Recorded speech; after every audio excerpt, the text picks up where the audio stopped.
আলো ফোটার সঙ্গে সঙ্গেই রাজপ্রাসাদে এক দূত এসে রাজকুমার, হাজির হল। আপনার জন্য চিঠি এসেছে।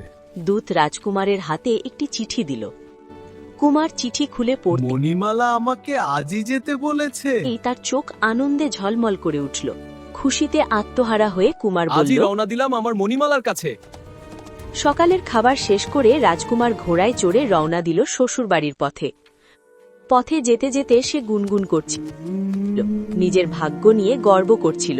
আমি কত ভাগ্যবান, সবকিছুই তো আমার হাতের মুঠোয়।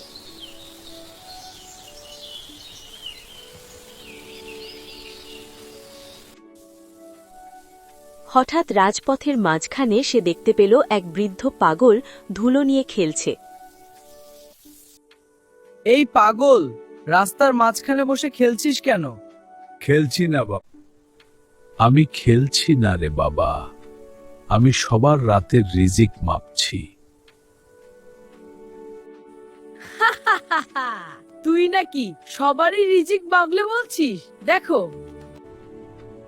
হ্যাঁ, আমি এখানে বসে সবার রিজিক মাপছি। তাহলে আজ আমার রাতের রিজিক মেপে রাখিস না, দেখি আমি খেতে পাই কি। যাও যা, আজ তোর রিজিক মাপলাম না, তুই যা।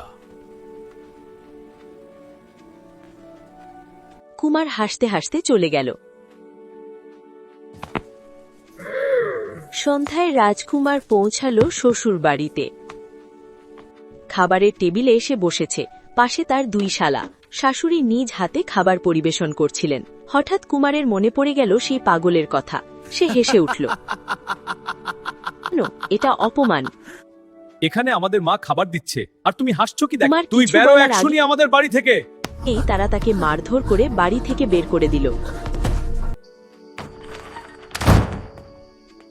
ক্ষুধার্ত অপমানিত রাজকুমার রাস্তায় দাঁড়িয়ে ভাবতে লাগল, আহা, যদি কপালে রিজিক না থাকে তবে জোর করে পাওয়া যায় না। যদি কপালে রিজিক না থাকে তবে জোর করে পাওয়া যায় না। সে ধনী হোক, গরিব হোক, রাজা হোক বা ভিক্ষুক, আল্লাহ যাকে যতটুকু রিজিক দেন ততটুকুই সে পায়। আমার অহংকার যে ভুল, আজ আমি তা বুঝতে পারলাম। কুমার সেই পথেই ফিরে যাচ্ছিল যেখানে সে পাগলকে দেখেছিল, কিন্তু এবার সেখানে আর কাউকে এখানে পেল তো না। কেউ নেই। সে মাথা নিচু করে বলল, হে আল্লাহ, তুমি আমাকে আজ অনেক বড় শিক্ষা দিলে। রিজিক আল্লাহর হাতে। কোনো শক্তি, সম্পদ বা অহংকার দিয়ে তা জোর করে পাওয়া যায় না। ধৈর্য, কৃতজ্ঞতা ও বিশ্বাসী মানুষের আসল সম্পদ।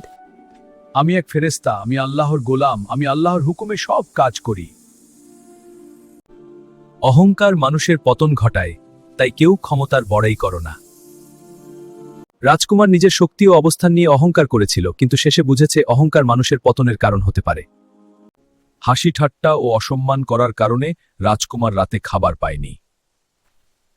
পাগল দেখেই রাজকুমার তাকে তুচ্ছ মনে করেছিল, অথচ সেই মানুষটাই ছিল আল্লাহর ফেরেশতা।